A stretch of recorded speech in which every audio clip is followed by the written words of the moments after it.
Bonjour à tous, bienvenue sur Colors of Mag. Aujourd'hui, on va réaliser avec toute une équipe shooting un look poupée couturière avec le poignet recousu. Découvrez toutes les photos à la fin de la vidéo.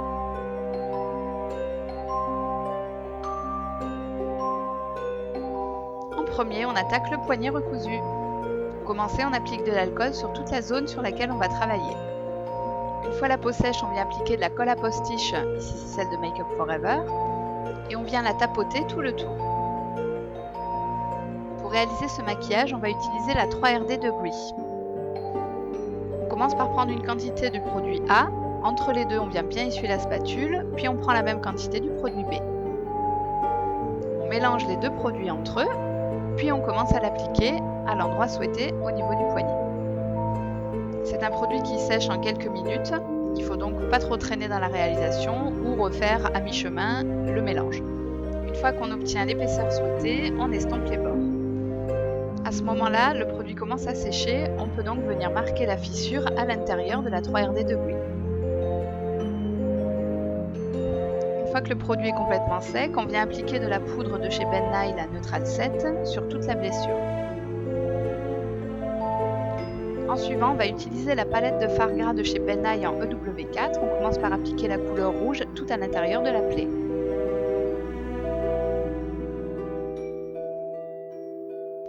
Par-dessus, on applique la couleur rouge foncé.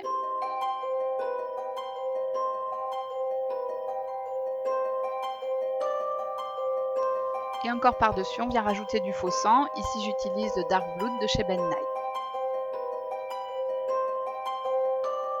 On reprend la couleur rouge de tout à l'heure avec un petit coton-tige et on vient en mettre sur le dessus de la 3RD de Gris.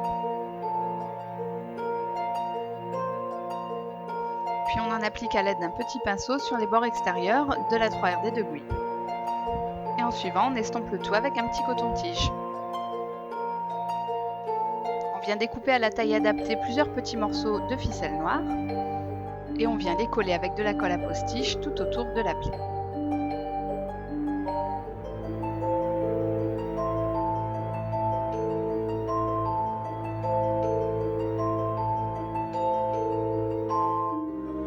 Pour finir, on va utiliser un fard noir de la palette Ultimate FX de chez Ben Nye et on vient placer un point noir sur chaque extrémité de morceaux de ficelle.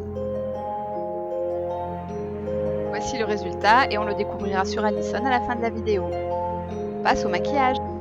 Pour commencer, on applique un mélange d'un fond de teint, ici le teint Idol Ultra de chez Lancôme en teinte 01, qu'on mélange avec le fond de teint blanc de chez Stargazer. On applique ce mélange à l'aide d'une Beauty Blender. C'est une petite éponge à maquillage qui va nous permettre d'avoir un teint plus couvrant qu'avec un pinceau. On applique maintenant une base paupière, la Shadow Insurance de Too Faced, sur toute la paupière jusque sous le sourcil et en ras de cils inférieur. A l'aide d'un pinceau estompeur, on applique dans le creux de la paupière la couleur Factory de la palette Naked 3 de Urban Decay. On en applique une deuxième couche et on la dégrade légèrement vers le dessus du creux de la paupière. On utilise ensuite le fard Bust Berry de Estée Lauder. On le pose sur le fard Factory dans le creux de la paupière et on l'estompe.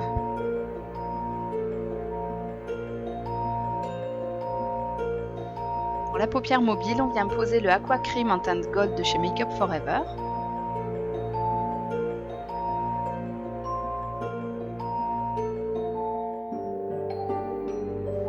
Par-dessus, on vient appliquer un pigment de chez Sugar Peel, le Gold Deluxe.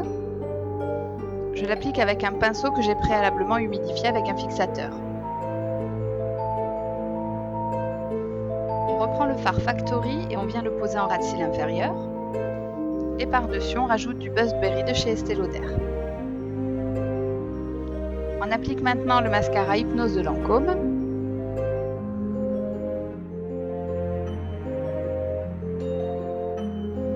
Dans la muqueuse, on vient appliquer le crayon chromographique en NC15 de chez MAC.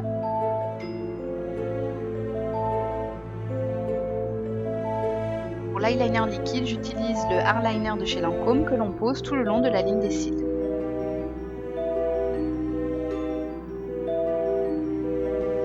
Pour l'anti-cerne, j'utilise le Mineralize de chez MAC en teinte NW20 que j'applique à l'aide d'un pinceau estompeur. On utilise maintenant un illuminateur, le Perfect Illuminator de chez Art Deco en teinte 01. On l'applique sur toutes les zones que l'on veut mettre en relief, ici le front, l'arête du nez, le menton, le dessus de la bouche et le dessus des pommettes.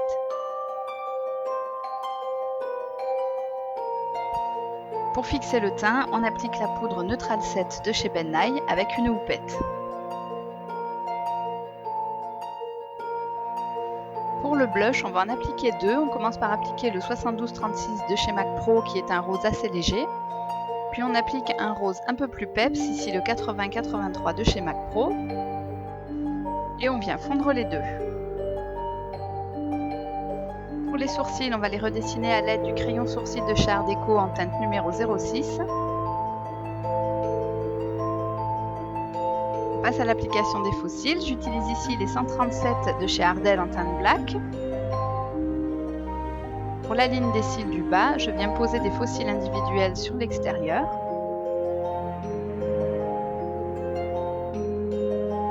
Puis pour le reste du centre jusqu'au coin interne des cils, on vient appliquer un gel liner, ici le Long Wearling de chez Bobbi Brown. Et on vient simplement marquer des petits traits avec un pinceau liner assez fin. Pour apporter encore plus de lumière au teint, on vient appliquer un illuminateur, c'est le Marilumanizer de chez The Balm. Un des plus bels illuminateurs que j'ai essayé jusque-là. Et pour finir, on applique du rouge à lèvres 2231 de chez MAC Pro. Et voici le résultat final.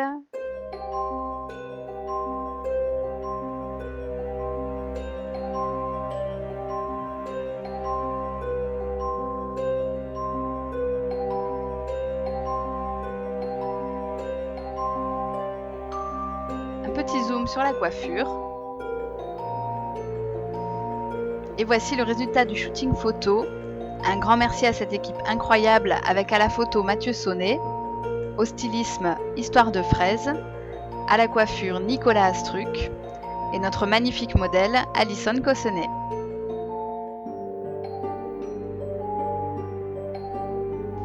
Merci à tous d'avoir visionné cette vidéo et à très bientôt pour un nouveau tuto.